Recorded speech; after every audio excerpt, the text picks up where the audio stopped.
Good evening, girls. So today I will talk on this topic, alright? This operon concept. Okay, now this operon concept, now we will try to understand what is the operon. What is that operon? So let us start. Now to understand what is an operon, till now you have studied in a cell what is happening in a cell, right? The central dogma of biology, it suggests that from the DNA, we get mRNA molecule in a process termed as transcription. We have already studied this one. And from mRNA, we get proteins in the process termed as translation. So this is all what you have studied, that from the DNA, we get all these proteins. The proteins are being synthesized in a cell from the mRNA molecule which we obtain from the DNA. That means the DNA, it carries all the genetic information.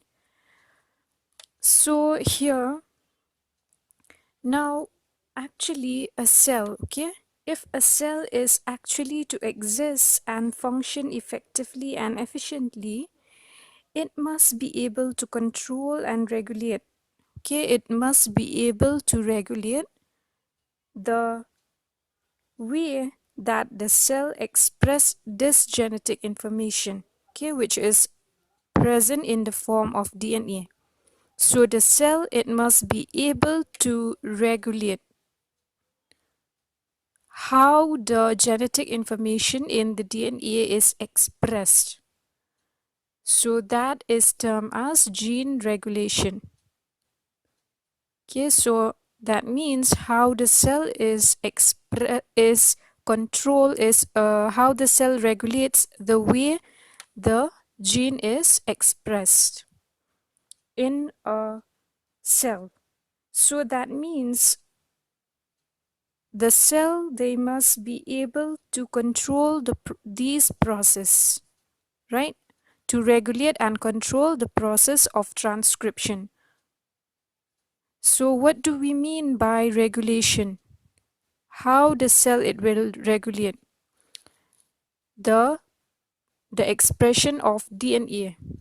Now how the cell, it regulates, it means it will decide what proteins are to be synthesized and what proteins are not to be synthesized. Like what proteins are to be synthesized and when those protein molecules are to be synthesized in a cell. It's not like all the proteins, because we know that we have all the genetic information in this DNA that is required to be ultimately translated into proteins, right? So all the information is there in this DNA molecule which is present inside the cell. Now that means whatever protein we are required, those proteins can be obtained, okay, can be synthesized in a cell. So you must be thinking, you should ask, like how all the proteins, they are synthesized. Okay, it's not that, because we know that the protein molecules, many protein molecules are required to be synthesized by the cell. Not only that, not only many proteins, we know that these proteins, they are not the same. They have different functions. So we know that different parts of the body, okay, different parts of our body, it requires different types of protein to function. In the hair, we have different types of protein. In the muscles, we have different type of proteins. In all the organs, all the parts of the body, we have proteins which functions differently. So the cell does not synthesize all these proteins all the time. It depends which part of the body it requires what type of protein. So the cell, it should be able to regulate, okay, the gene expression, that means the transcription, so that a particular protein will be synthesized only if required by the cell. So girls, I hope it's clear that the cell will synthesize a particular protein only if it is required by the cell. All right, it will not synthesize the protein if it's not required by the cell, not required by the body. It will synthesize only when required. So that means it controls and regulates the gene expression, the expression of this DNA in a cell. So that is important for us to understand this operon concept, because what is an operon? An operon is part of a gene. Okay, it is part of this DNA molecule itself, and it is this operon which control and regulate the gene expression. That is, it controls this process of transcription, because we know that if transcription takes place, then it will synthesize mRNA, and then only the proteins can be obtained. Okay, because mRNA molecule is there. But what happens if transcription is not there? Then we will not obtain protein molecules, because we know that we cannot obtain proteins directly from the DNA. An intermediate molecule mRNA should be transcribed from the DNA so that we can obtain these protein molecules. So if there is no transcription, then there will be no protein synthesis, right? There will be no translation. So here, these operon, okay, it is a part of the gene which will control and regulate the process of transcription. And if this operon, okay, it is this operon which is present in the gene which turns the gene on and off. We will see that if the gene it turns on, then the process of transcription will take place. And when the gene turns off, then the process of transcription will not be there. So this is the whole concept of this operon, the operon concept. Okay, so let us take a look at the mechanism, how this happened.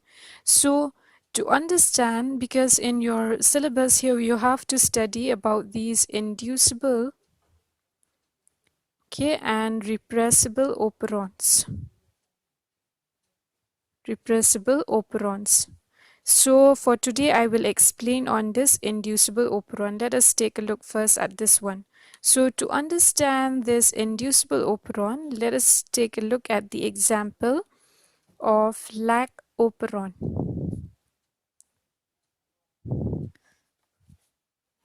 So I hope this is clear.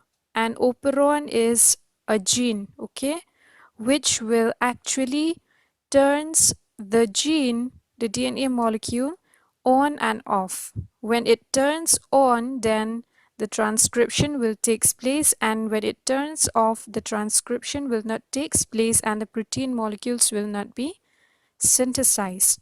That means it controls, okay, it controls and regulates the process of transcription in a cell. So here, for example, this Lac Operon, to understand, now girls, you have to by heart this one, you have to remember the structure of this Lac Operon.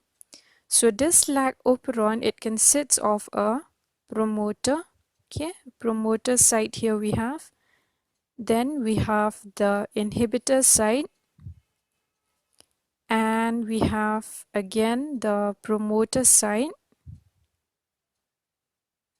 then we have the operator, and we have the genes here. This one is Lac Z, Lac Y, and Lac A. Okay, so this part here is termed as the structural gene. This whole thing, okay, is the DNA. Okay, that means the gene, the DNA. So the DNA here, suppose this is our gene, we have this one, the structural gene, and this is referred to as the controller gene. Okay, the controller gene, and this is known as the regulatory gene. Okay, this whole thing actually it is the controller gene, and this part here is the regulatory gene. So for understanding this Lac Operon, now it's like this. These different genes here which are present from this genes, okay, from this DNA molecule, from this portion we will get the synthesis of the protein molecule, which is an enzyme beta galactosidase. Okay, from this part of a gene, from here to here, this part, the lag Y, the enzyme permease will be synthesized. Remember girls that the enzymes, they are the proteins molecules, so that means the proteins will be synthesized. Of course, here first we will get from the DNA, we will get mRNA molecule, and then that mRNA will be translated into proteins. So here I'm just showing you an example of a Lac Operon, whereby in a Lac Operon we have part of a DNA molecule which has this structure, the structural genes and the controller genes. And in the controller genes we have the regulatory gene, the promoter, and this one is referred to as the operator gene. Okay, because it is this part of a gene which will control everything, which will control this process of transcription. And this part is referred to as the structural gene because it is from here we will get the proteins. Okay, from the name itself, structural genes, it is from here that we will get the proteins, and from this lag Y we will get the protein transacetylase.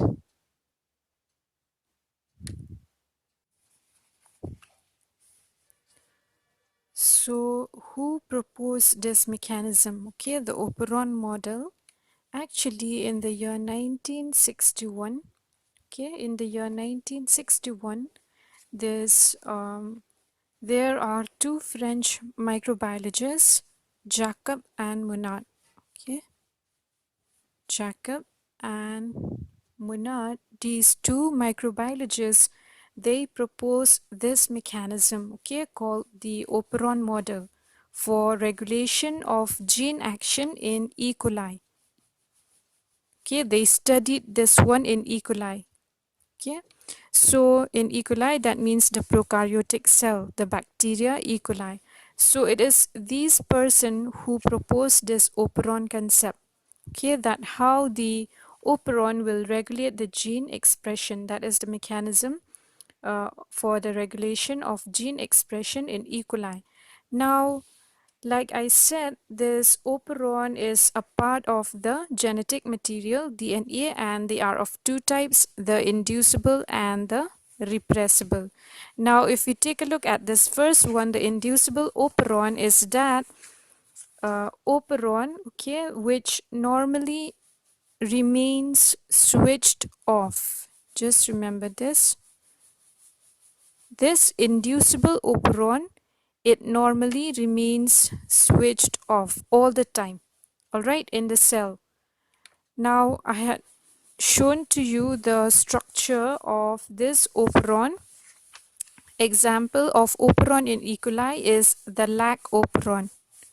Okay, so this Lac Operon here, Lac meaning, okay, it refers to lactose. We will see why it is referred to as Lac Operon, because this Lac, it refers to lactose. Actually, the addition of lactose, it will stimulate the production of the required enzymes, okay, the required proteins, only if the lactose is present. So Here we have the promoter, the regulatory gene. Okay, this one is the regulatory gene. Then next we have again the promoter, okay, the operator, and those enzymes. Now, what actually happened, I had explained to you the process of transcription is that if you remember the enzyme RNA polymerase. Remember, girls, from transcription process, if you remember, the RNA polymerase, it will start the process of transcription by binding to the promoter site. You should remember that. By not it will not just start randomly anywhere, but by the binding of this RNA polymerase to the promoter site. So this is the promoter site where the transcription should start. So if this enzyme RNA polymerase, all right, suppose it binds here to the promoter site, then only the transcription will start. So then those enzymes which are present in E. coli cell, okay, these enzymes, the Lac Z, Lac Y, and Lac C, Lac A. So these enzymes, okay, this gene here, from here to here, this particular gene, it codes for the enzyme beta galactosidase. This one, it codes for the protein permease, and this one, it codes for the protein transacetylase. So we see here, suppose an E. coli cell, it needs to synthesize all those, then this, by the binding of this RNA polymerase, okay, transcription will occur, then we will get the mRNA molecule. And from this mRNA molecule, we will have these three different enzymes. All right, a beta galactosidase, then the permease, and the transacetylase. So these three enzymes will be synthesized. So that is normal. But in this case, this condition, okay, this type of process here which occur, this transcription, in this case, this operon is said to be in a switched off condition. All right, it is in a switched off condition if this transcription does not occur. So normally if this process is not there, all right, so this cell, it normally remains in a switched off condition. That means it will not synthesize this protein. Why? Because the cell does not need this protein. Okay, it does not need this protein, so obviously the cell, it will not synthesize this protein. So we say that the operon, it remains in a switched off condition. Now, okay, all these regulatory genes and the structural genes, okay, these three are termed as structural genes. So all these, they make up the operon, okay. But why it is known as Lac Operon? I had mentioned lac meaning lactose, so I will tell you now what happened. So girls, you need to remember, okay, the structure of this Lac Operon. Now from this promoter, you see here in this regulatory gene also we have a promoter, right? So the enzyme will bind to the promoter and will start the synthesis of the mRNA, okay? The repressor, okay, mRNA molecule will be synthesized, right? Then from this one we will get the repressor proteins. Repressor protein. Now suppose this is a repressor protein here, okay? So suppose this is a repressor protein. Now what this repressor protein will actually do, this repressor protein, it will go and bind to this operator site, okay? It will come and bind here. Suppose it has come and bind to this operator site, this repressor protein. After it is being synthesized by the regulatory gene, it will bind to the operator, because we know that for the synthesis of those proteins, remember the beta galactosidase, permease and transacetylase, for the synthesis of those three enzymes, then we require this gene. Okay, the transcription will start from here, the promoter. So when this enzyme, when this protein molecule, it bind to the operator, because this operator, it operates this whole process, transcription process. It gives the sign or the signal for the gene to start the process of transcription. So here what happened, as usual, the RNA polymerase molecule enzyme, remember the RNA polymerase, it will bind to the promoter site, right, for the for the transcription to occur. Suppose this is the RNA polymerase, it will bind here in the promoter. Now when it bind here in the promoter, then the cell will give a signal to to transcribe the gene into mRNA molecule. It will give a signal so that the transcription should start now, as soon as the RNA polymerase bind to the promoter. But what happened when the repressor protein from here, it binds to the operator, it blocks. Okay, it blocks the RNA polymerase. That means the RNA polymerase cannot go to this site, cannot go downstream of the gene in order to transcribe the gene into mRNA molecule. So its way, it has been blocked by the repressor protein. Then in this case, there will be no transcription occurring this site.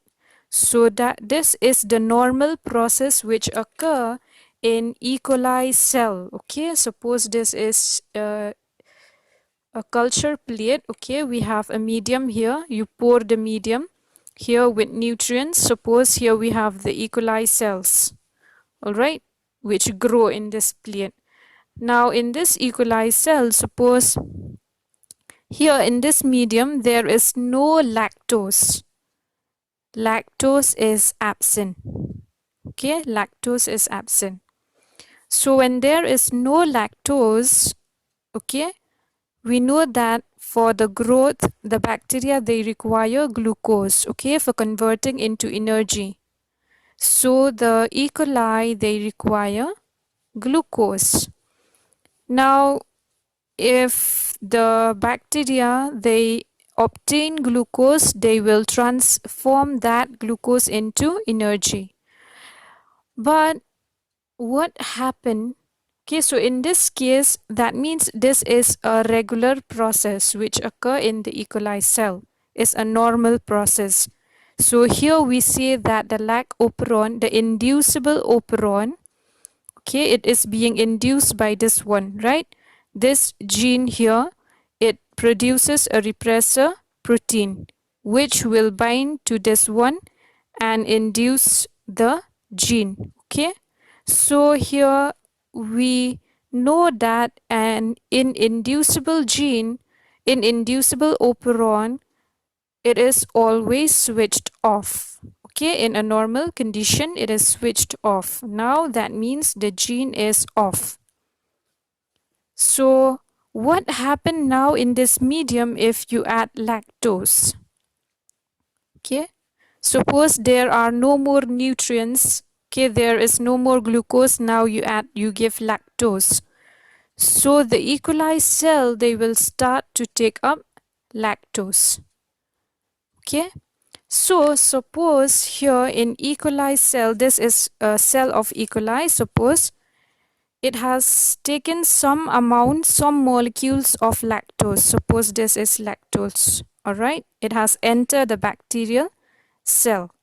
As soon as it enters the bacterial cell, this lactose here, actually it acts as an inducer. Remember, that when the lactose it enters the body of the E. coli, they will act as inducer. And what actually happen in this process when the mRNA, okay, we know that the mRNA, we will have this protein, this repressor protein in a process term as translation. The protein will be synthesized, the repressor protein will bind to the operator.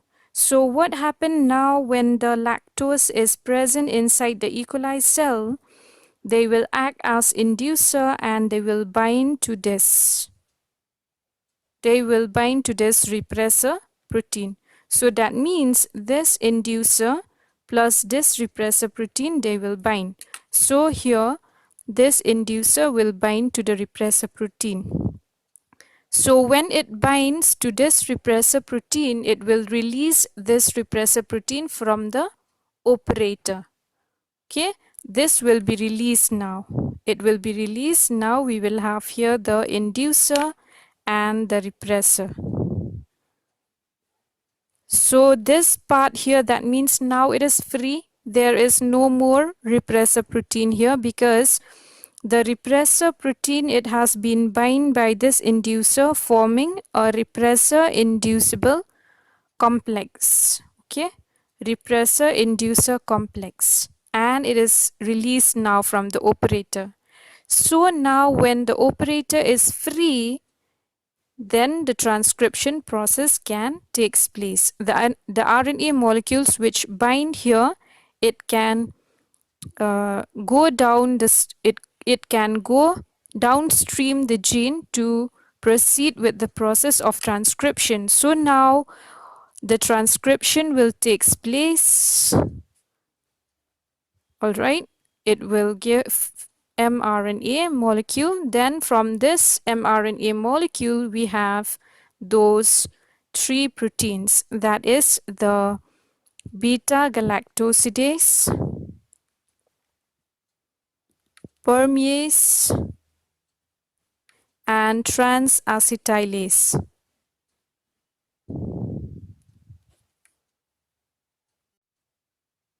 So girls, what do you see actually here? What happened? Actually, this is the normal process where the cell will, the regulatory gene will synthesize these repressor protein, and the repressor protein will always bind to the operator, okay, to stop the RNA polymerase from synthesizing the, from transcribing the gene, okay, into mRNA. So this whole process will not be there in a normal condition inside the E. coli cell. This process will occur only if lactose is present, okay? So only if lactose is present now. If it's present, okay, if the lactose is present, then only the cell will synthesize these enzymes, these proteins. So what do you see here? Only in the presence of lactose, which act as an inducer molecule, okay, it induces the transcription process to occur. It induces the cell, okay, to synthesize all these enzymes. Now, what happened? What are the function? Why the cell would synthesize these proteins? Why? Because I told you that only if the proteins are required in the cell, then only the cell will synthesize those proteins. So in this case also, since this lactose, it has already entered inside the E. coli cell, so the E. coli cell needs to metabolize this lactose, okay, in order to obtain energy. So we know that lactose, okay, if you break down lactose, then we will get glucose and galactose, right? You have studied this in your 5th semester. These two carbohydrate molecules, they make up this lactose. So now for breaking down lactose into glucose and galactose, the enzyme, okay, which helped in the breakdown of lactose is this one, beta galactosidase. Okay, so because the cell needs to break down lactose so that to obtain energy, so it needs to synthesize beta galactosidase. And permease, whereas permease it helped in the permeability of the membrane of E. coli. Okay, that means it will allow more and more lactose to enter the E. coli cells. Suppose at first only few lactose have been entered inside the E. coli, and they act as inducer. Okay, then the whole process will take place, transcription and translation. Then when this enzyme is being synthesized, it will allow more enzyme to more lactose to enter the E. coli cell. Okay, it enhances the permeability of the cell, the E. coli cell. And trans-acetylase also, it is the function of this trans-acetylase is not properly known, but it somewhat helps in the uptake of this lactose, okay, inside the E. coli cell. So you see here, only when lactose is present, then only the cell, this part is switched on. Okay, is switched on, and the cell is being induced by the presence of the lactose. Okay, the transcription takes place only when lactose is present.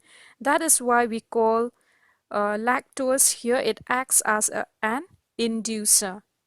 Okay, and this type of operon is referred to as the inducible operon due to the presence of these inducer.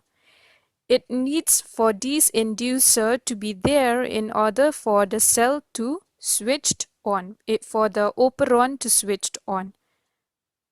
But if the operon, if the inducer is not present, if lactose is not present, then the cell will remain switched off all the time. So I hope it's clear, girls. So you see here that the cell, the operon here is switched off and on. That means the gene here, it's switched on only when required. Okay, only when the inducer is present, that is the lactose is present. That is why the name Lac Operon, lac meaning lactose. So because this operon here, it switched on only in the presence of lactose. Okay, so that is why the name Lac Operon. So next, girls, I will explain on the next type of operon, which are referred to as the repressible operon.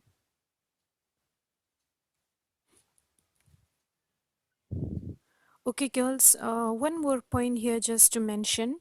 In this inducible operon, okay, I just want to mention this point that we have both a negative mode of regulation, okay, a negative mode of regulation and a positive mode of regulation. How? A negative mode of regulation is that in the absence of glucose, okay, when the a lactose is absent, okay, it is absent in a cell, in the E. coli cell, then the repressor molecule, it can bind, right? It can bind to the operator. So here we say that this repressor molecule, it serves as a negative regulator of gene expression. Why? Because it regulates the gene and the gene cannot express itself. You know that these proteins will not be synthesized. So this is a negative mode of regulation. Now in a positive mode of regulation, what happened? This positive mode of regulation, it happens only in the presence of lactose. So now if lactose is present, all right, then the inducer molecule, okay, the lactose which acts as an inducer molecule, it will bind to the repressor. Okay, it will bind to this repressor, forming the inducer repressor complex, thus freeing the thus it will this inducer repressor complex, they will be free from this operator. Okay, as soon as this inducer will bind to this repressor protein, then the repressor protein now cannot bind to the operator. So this way we say that the inducer molecule, okay, it serves as a positive regulator of gene expression. Okay, how? By inactivating this repressor protein. Okay, by inactivating this repressor protein, it acts as a positive regulator of gene expression. Now the gene can be expressed. Okay, that means it can be synthesized, it can be transcribed into mRNA in which the protein molecules can now be synthesized. So we have both positive and negative mode of regulation of gene expression in Lac Operon. Now again, I'll just draw this Lac Operon. Okay, here we have the promoter, then we have the inhibitor, okay, the regulatory gene which will produce the repressor protein. We have again the promoter, the operator, and those genes. Okay, so here what I want to say is there is another type of positive regulation here, because positive regulation is due to the inducer and negative regulation is due to the repressor. So here actually in a Lac Operon there is another positive regulator. Okay, the positive regulation which occurs at this promoter site. Okay, now what happened actually?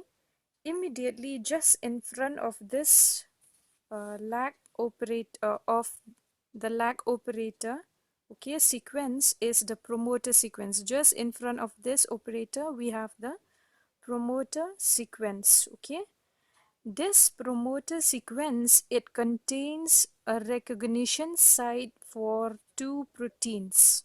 Okay, two proteins. What are those? The first one, remember, is the RNA polymerase, right? The RNA polymerase will come and bind to the promoter site, that we already know.